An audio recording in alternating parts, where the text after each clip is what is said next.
종합하고 실침이 없는 균형과 조화를 이루게 하고 또 그 말씀에 대해서 분별하는 진정한 영적 지식, 다시 말하자면 기독교의 핵심 교리에 대해서 이제 처음 시작하는 단계입니다. 이제 1번, 우리 안에 있는 하나님의 형상, 그 근본적인 개념인 말. 이 말이라는 것은 그 인간에게만 있습니다. 그렇죠? 말은 타인에게 하는 거예요. 내가 나한테 하는 독백도 사실은 무슨 타인에게 하는 거예요. 우리가 우리 속에, 우리 마음 속에 의식이 있는데 그 의식이 그냥 의식이 아니고 자의식이라고 합니다. 자의식. 내가 나라고 생각하는 내가 진정으로 나인가 하는 물음을 하시죠. 그렇죠? 그건 누구에게 합니까? 내가 나 자신에게 하는 거예요. 엄밀하게 보자면 나도 타인이에요. 타인에게는 말을 해야 됩니다. 그렇죠? 안 그렇습니까? 인간만이 말을 가지고 있어요. 그 국어 사전에 등재되어 있는 말이 있는데요. 엿먹으라 하는 말이 있어요. 엿먹으라. 외국 사람한테 엿먹으라 그러면 모르죠. 왜냐하면 이 언어의 속성에는 그 나라만의 고유의 문화가 녹아 있습니다. 그래서 언어라고 우리가 함부로 쓰지만 그 언어 속에는 깊은 뜻이 있다 이 말입니다. 그래서 우리가 하나 예를 들어 볼까요? 제가 퀴즈를 하나 내볼게요.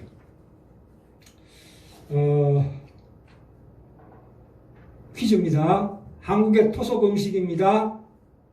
쌀로 만들었습니다. 주식은 아닙니다. 그러나 다양한 모양과 색깔을 가지고 있습니다. 근데 결정적인 것은 뭐냐? 탄생하기 전에 연락에 맞습니다. 또는 몸이 심하게 찢어집니다. 이게 뭘까요? 떡! 띵동댕 빙고! 야, 그쵸. 이 떡이라는 단어 속에는 그런 속성이 포함되어 있습니다.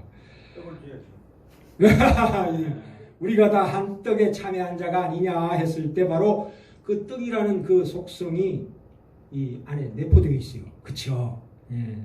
또 하나 내볼까요? 곡식입니다. 동화의 주인공 이름에도 붙어 있습니다. 한 가지 색깔입니다. 겨울에 중요하게 사용하는 날이 있습니다. 귀신이 싫어한다는 속설이 있습니다.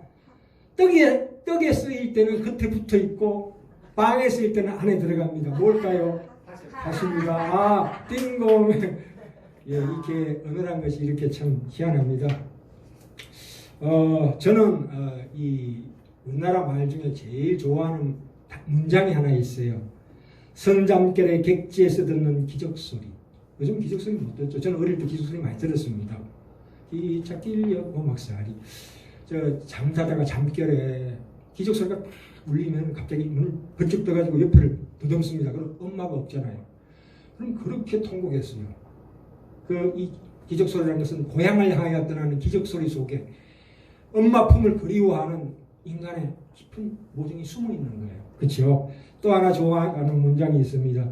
햇빛 따스한 겨울날 정오에 시골집 담벼락 밑에서 졸고 있는 고양이. 그렇죠?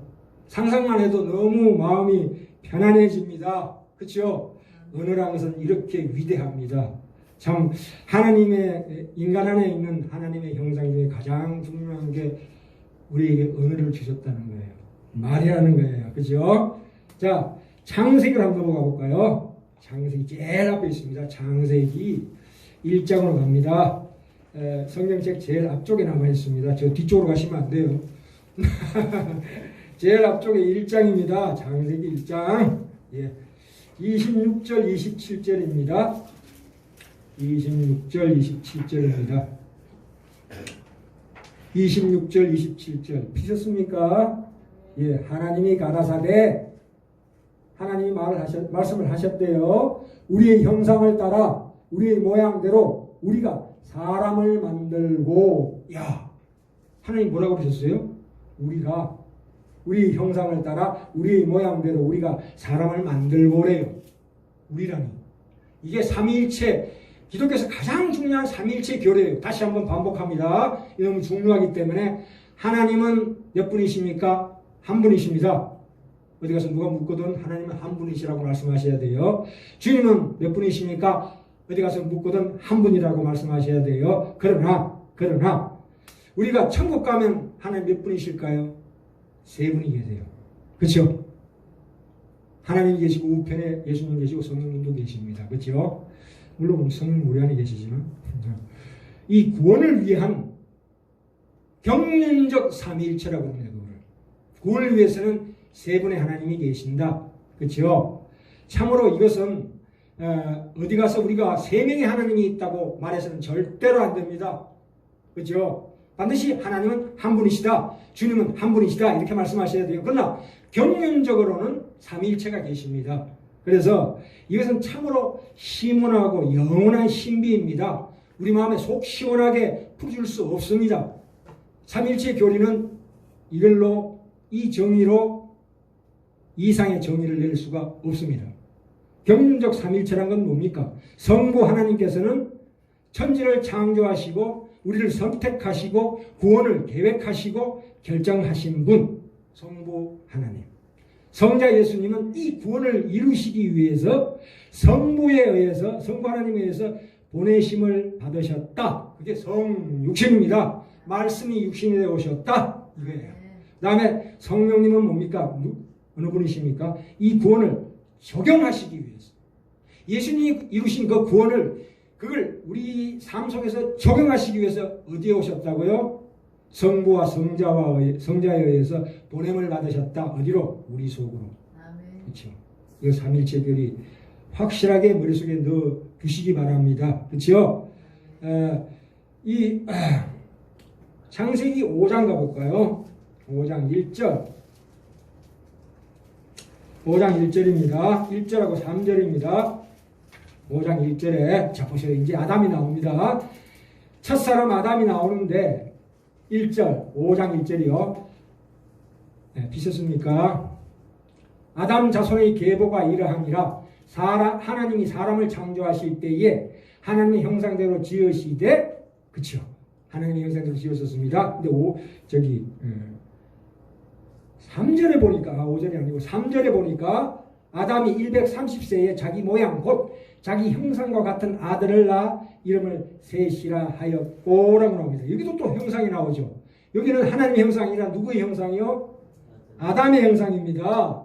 우리는 성경을 볼 때 인간이 아담이 이제 타락하죠. 이제 타락이 유전되는 것이라는 사실을 명백히 이 말씀을 통해서 알 수 있습니다. 타락은 유전되는 겁니다. 그렇죠? 그래서 다윗의 시편에 보면 51편 5절에 보면 내가 죄악 중에 출생하였음이라 모친이 죄 중에 나를 잉태하였나이다 이렇게 고백하고 있습니다. 그래서 이 죄라는 것은 유전되는 겁니다. 자 하나님의 형상인데요.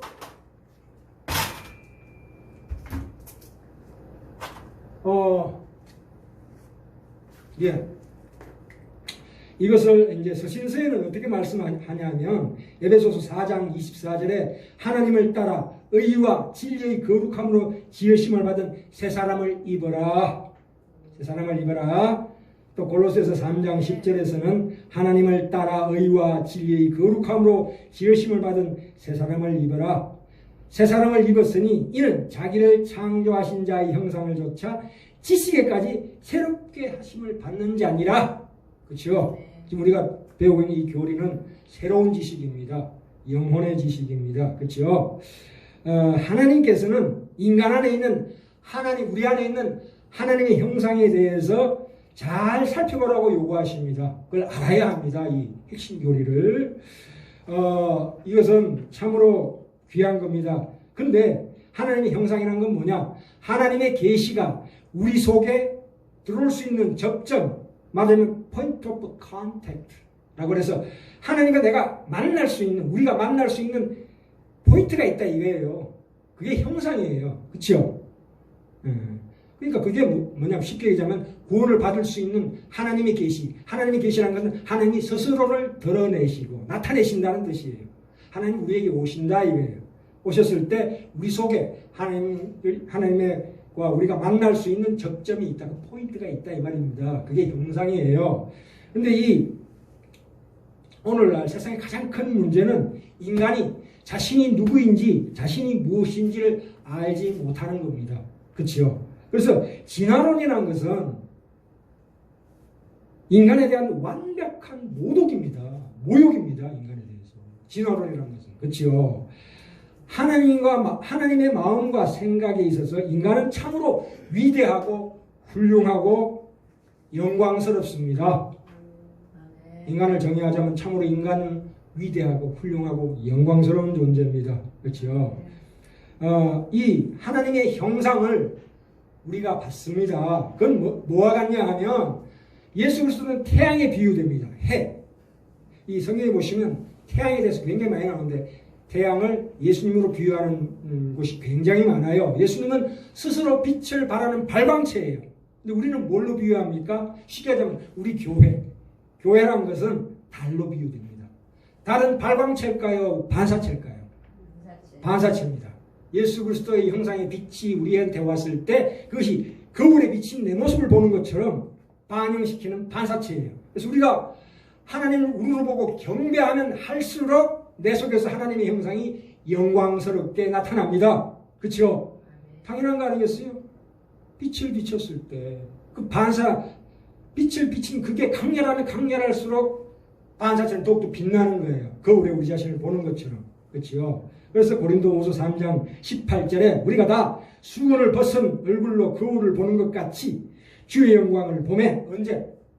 영원한 천국에서 저와 같은 형상으로 화하여 영광으로 영광에 이르니라고 말했습니다. 우리가 하나님 앞에 설 때는 수건을 벗은 얼굴, 가리지 않는 얼굴로 하나님을 배워야 합니다. 그렇죠? 숨기지 않는 얼굴, 내 있는 모습 그대로 하나님 앞에 나가야 합니다. 절대 꾸미거나 가식이 있거나 그래서는 안 됩니다. 그래서 다시 한 말씀드립니다. 우리가 하나님을 우러러볼 때, 하나님을 경배할 때 우리가 영광스러워집니다. 아멘. 또한 하나님도 더 영광스러워집니다. 네? 유아를 기뻐하라. 그것이 하나님께 영광이에요. 하나님은 많은 영들 앞에서 우리 자녀를 영광스럽게 하시고자 하는 지극한 소망이 있으세요. 그 아버지의 소원을 만족시켜주는 드리는 우리 자녀된 신분입니다. 얼마나 귀한 신분입니까? 그렇죠? 상호간의 관계가 있다 이 말입니다. 참.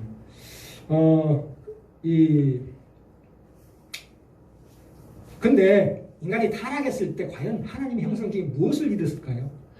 우리가 인간이 아담이 타락함으로 말미암아 이런 하나님의 형상은 이런 것도 있고 그대로 유지되는 것도 있어요. 다 이런 거 아니에요. 다 이런 거 아닙니다.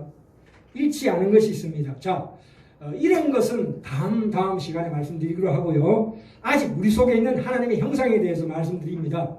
네? 하나님의 형상, 자, 이 말입니다. 말. 그게 우리 속에서 역사하는, 자, 우리가 하나님의 형상에 크게 두 가지로 나눌 수가 있습니다. 하나님의 형상은 첫째, 자연적인 형상.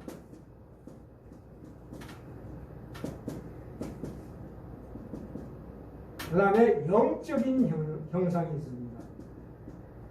이 두 가지가 있어요. 이 두 가지는 딱 구분하기가 힘듭니다. 왜냐하면 그 영혼, 육을 딱 구분하기가 어려운 것처럼 서로 섞여 있어요. 혼재되어 있어요. 자연적 형상과 영적 형상이 섞여져 있다 이 말입니다. 그리스도는 하나님의 형상의 본체이십니다. 그렇죠? 아멘. 그리스도는 하나님의 형상의 본체이십니다. 자, 첫째로 영혼, 영을 나타냅니다. 하나님의 형상은 영입니다. 영입니다. 그런데 영의 능력과 기능에 있어서 뭐가 있습니까? 영혼에, 그러니까 영이나 영혼, 영혼의 능력과 기능에 뭐가 있다고요? 의식이 있습니다. 그 기능 중에 의식이 있다고요. 자, 아까도 말씀드렸지만 이 의식, 자, 한번 볼까요? 의식이 있는데 동물도 의식이 있죠. 그렇죠? 동물도 의식이 있죠. 그런데 동물이 가지고 있는 의식은 인간과 다릅니다. 동물이 스스로 내가 나라고 생각하시 나인가? 이런 의식이 있을까요? 없습니다. 단지 주변과 주위만을 의식할 뿐입니다. 인간만이 나는 내가 생각하는 내가 진정으로 나인가 하는 자의식이 있는 거예요. 자의식. 의식하고 자의식은 다릅니다. 자의식은 반드시 나가 존재하는 거예요. 나. 의식된 존재다 이거예요. 동물은 의식된 존재가 아니에요. 동물이 죽을 때는 자기 주변의 주위를 의식하며 죽을 뿐입니다. 근데 인간은 그렇지 않아요. 내가 죽지 않더라도 누가 죽으면 간접적으로, 의식적으로 자기 죽음을 간접 체험할 수 있어요. 그런 존재예요. 그렇죠? 안 그렇습니까? 그래서 동물은 죽음의 세계를 의식적으로 가질 수가 없는데 인간만큼은 죽음의 세계를 의식적으로 가질 수 있다 이거예요. 그게 자의식이에요. 근데 이 의식, 자의식이라는 것은 반드시 타자와의 관계에서만 발생이 됩니다. 의식된 존재. 타인이 없으면 형성이 안 돼. 그게 언어예요. 말이에요. 말. 말이 바로 하나님의 형상이에요. 우리 영혼이라는 것은 하나님의 말이다. 이렇게 이해하시면 될 것 같아요. 이 말이 얼마나 중요하냐. 말과 함께 하나님께서 우리 영혼에 하나님의 말씀을 집어넣으셨을 때 그 말과 함께 자의식이 일어났다. 하나님 우리에게 말을 주시지 않았다면 자의식이 일어날 수가 없습니다. 그렇죠? 그래서 이 말이라는 게 얼마나 중요한 겁니까? 그래서 하나님의 생기, 그게 푸뉴마라고 합니다. 헬라문으로. 하나님의 나, 하나님은 I am that I am, 나는 스스로 존재하는 자다. 이렇게 말했죠. 하나님께서 스스로 나는 존재하는 나다. 자존하는 나다. 바로 그 나라는 것이 하나님이 그 생기를 우리에게 불어넣어 주셨다 이거예요. 우리 영혼에. 그렇기 때문에 나도 스스로 나는 나다 하는 감각이 생기는 거예요. 그렇죠? 그게 하나님의 형상이에요. 얼마나 귀한 겁니까? 그렇죠?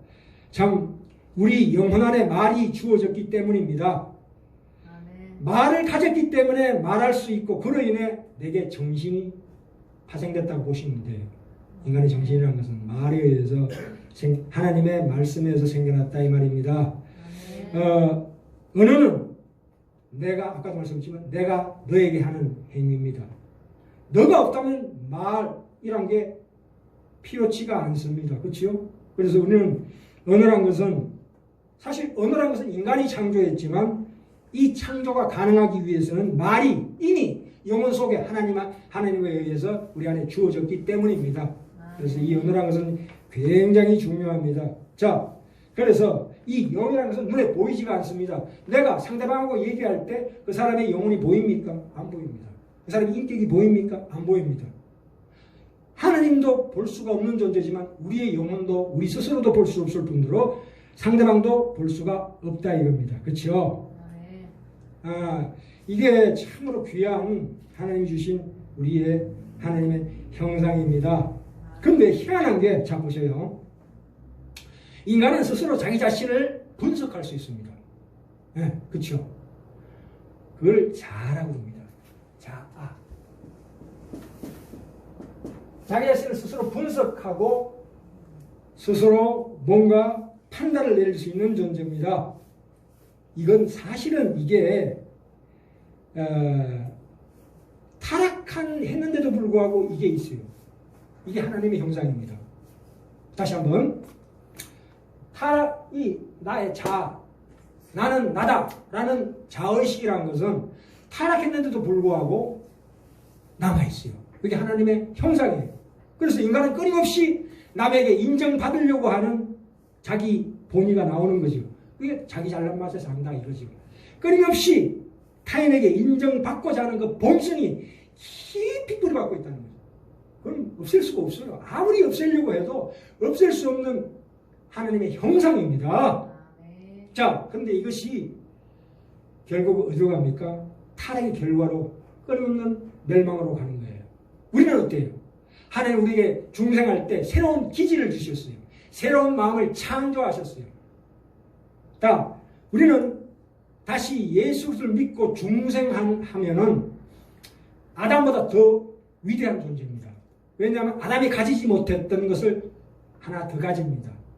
향상된 하나님의 형상을 더 가진다고 볼 수 있습니다. 그래서 다음 시간에 말씀드리기로 하고요. 이 자기 잘난 맛을 잘 조절하셔야 합니다. 우리의 기질, 하나님 주시는 새로운 마음으로 그것을 잘 절제하고 조절하고 그것을 어디로? 하나님을 경배하는 쪽으로 돌리면은 이게 어마어마한 에너지가 되는 거예요. 아멘. 어마어마한 동력이 되는 거예요. 아멘. 엄청난 파워가 되는 거예요. 하나님의 형상 우리 속에 부어진 바 됩니다. 그렇죠?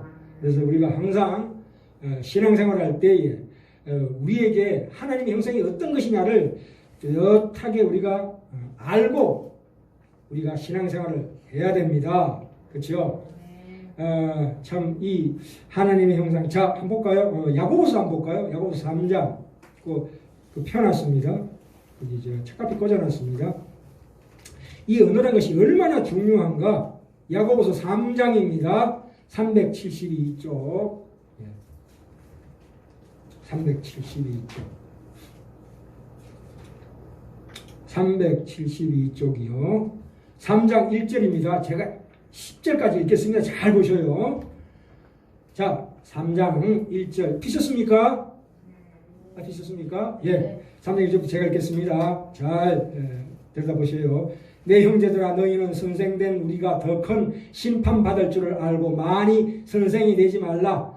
사람한테 어리게 하다 네 꿈이 뭐냐? 그러면 대통령 되겠다 하는 그 다음에는 뭡니까? 옛날에는 선생 되는 걸 꿈꿨습니다. 그러나 선생 되기를 즐겨하지 말라는 말씀이 나옵니다. 왜냐하면 내 말 하나 실수하는 걸로 인해서 많은 사람이 다칩니다. 상처 줍니다. 그렇죠? 특히 강단에서는 목사들은 말을 진짜로 조심해야 합니다. 특히 강단에서는 꼭 하나님 주신 말씀만 해야 돼요. 비유를 들더라도 지나치게 하면 안 됩니다. 참으로 조심을 해야 됩니다. 그래서 제 자신을 항상 쳐야 합니다. 그러지 않으면 넘어집니다. 그렇죠? 2절에 봅시다. 우리가 다 실수가 많으니 만일 말에 실수가 없는 자는 곧 온전한 사람이라 능히 온몸도 굴레 씌우리라. 3절 볼까요? 우리가 말을 순종케 말입니다. 말을 순종케 하려고 그 입에 재갈이 그렇죠? 재갈을 먹여 온몸을 의거하며 그렇죠? 이 재갈에 해당된다는 거지. 이 말이 작은 지체라는 거예요. 또 4절에 배를 보라. 그렇게 크고 광풍에 밀려가는 것들을 지극히 작은 키로 사공의 뜻대로 운전하나니 그렇죠? 응? 키 하나로 이 방향을 조절할 수 있다는 거지요. 그렇죠? 이 키가 되는 게 뭡니까? 하나님께 우리 주신 구원할 때 주신 그 기질, 하나님 주신 그 기질, 새로운 마음 그거예요. 5절 이와 같이 혀가 나옵니다.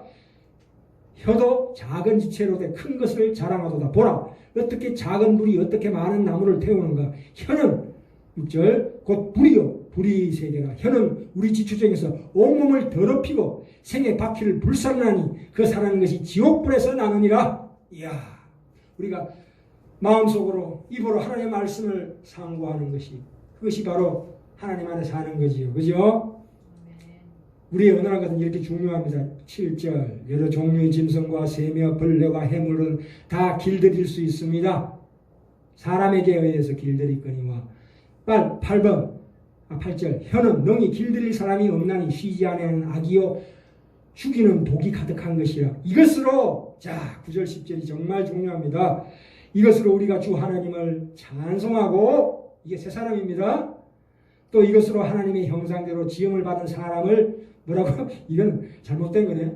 저주하나니 아니죠. 그렇죠? 저주하면 안 돼요. 10절 한 입으로 찬송과 저주가 나는도다. 내 형제들아 이것이 마땅치 아니하니라. 야, 이 언어란 것이 이렇게 중요합니다. 예. 그래서 우리가 오늘은 대강 이 정도에서 끝내겠습니다. 이 그 하나님의 형상에 대해서는 이제 다음 시간에 계속해서 마지막으로 지금 그 우한 폐렴이 유행하는데 이것도 퀴즈 비슷한 건데 코딱지. 코딱지가 참으로 보잘것없는 존재죠. 그죠? 하찮은 겁니다. 그러나 최고로 소중한 겁니다. 코딱지가. 예? 왜냐하면 이 코딱지, 코털 이거야말로 외부의 먼지나 이물질이 코 속으로 들어가서 그것이 몸속으로 깊이 침투하는 것을 방비하기 위해서 있는 기능입니다. 점액질이 분비되죠. 점액질이 분비돼가지고 그 점액질에 쌓여가지고 코 속에서 굳어지는 게 코딱지예요. 이 코딱지가 만들어지지 않으면 사람이 금세 폐가 병이 듭니다. 그렇죠? 우리는 세균과 함께 삽니다. 우리 몸에는 세균이 몇 마리 있을까요? 우리 세포는 100조 개가 있어요. 그러나 우리 몸에 있는 세균은 장 속에서만 100조 개가 있다니까. 뭐 한 수천 족이 된다고 봐요. 우리는 세균과 함께 삽니다. 근데 오늘 왜 세균이 이렇게 살기등등하게 사람을 공격하느냐? 인간의 탓입니다. 인재예요. 끊임없이 약물을 투여하는 겁니다. 독한 약물을 투여하니까 이놈의 박테리아가 딱 먹고 난 다음에는 이거 먹으면 안 되겠다. 자기가 죽으면서 다른 바이러스에게 그 정보를 넘겨줍니다. 그러면 그 정보를 받은 바이러스나 박테리아가 또 새롭게 돌연변이해가지고 그걸 살아남습니다. 그래서 인간은 끊임없이 백신을 개발. 점점 더 독해집니다. 몸에 막 독약을 막 집어넣는 거예요. 이거 참 큰 재앙입니다. 그렇죠? 참 오늘날 저는 70년대에 참으로 행복했었습니다. 밖에 나가면 너무나 아름다운 푸른 하늘, 항상 푸른 하늘 보는데 요즘은 한 달에 한두 번 보기도 힘들어요. 이게 무슨 개 같은 인생입니까? 우리가 하나님께서 우리의 주변의 이 환경을 통해서 하나님께서 우리 경고하십니다. 물론 하나님 심판하고 보지는 않습니다만은 우리 각자가 내가 누구인가 다시 한번 생각하는 귀한 기회가 될 줄 믿습니다. 그렇죠? 네. 참으로 우리가 이 세상에 우연으로 일어나는 일은 절대로 없습니다. 하나님이 다 계획하시고 결정하신 일입니다. 네, 그것이 좋은 일이든 나쁜 일이든 우리도 마찬가지입니다. 내가 이 세상 살아갈 때에 끊임없이 실수하고 실패하고 더러운 생각에 젖어 있습니다만은 하나님은 그걸 통해서 더 크게 역사하신다 이 말입니다. 아담의 타락으로 인해서 우리가 더욱더 아담보다 더 우월한 존재가 된 것처럼 예수 그리스도로 말미암아 우리의 세상 살아가면서 행하는 모든 실수나 실패, 시행착오들은 절대로 버릴 게 없습니다. 그 자체가 축복이에요. 우리가 실수하는 것이 축복이라니까 어떻게 뒤집어 얘기하자면 실수하는 건 어떻게? 그래서 로마서 5장 10절에 뭐라고 나옵니까? 죄가 많은 곳에 뭐가 있다고요? 은혜가 많다 이거예요. 이 세상에 죄가 많지요. 그렇기 때문에 하나님의 은혜가 더 풍성해질 수 있는 거예요. 어둠이 깊을수록 빛은 더 확실하게 광채가 나는 법이에요. 우리가 절대로 이 어려운 세상 가운데 살면 절대로 의기소침하거나 절망하거나 낙심하지 마시기 바랍니다. 절망과 낙심은 하나님에 대한 모욕이에요. 우리는 하나님의 자녀예요. 항상 굳건하게 어떤 공포도 능히 쫓을 수 있는 하나님의 새로운 마음을 우리에게 주셨다는 것을 깊이 명심하시고 하나님의 형상을 가지고 있는 하나님의 자녀예요. 이 세상이 뒤집어진다 해도 하나님 우리를 버리시지 않으십니다. 걱정 마시기 바랍니다. 네, 감사합니다. 기도하시겠습니다. 하나님 아버지 은혜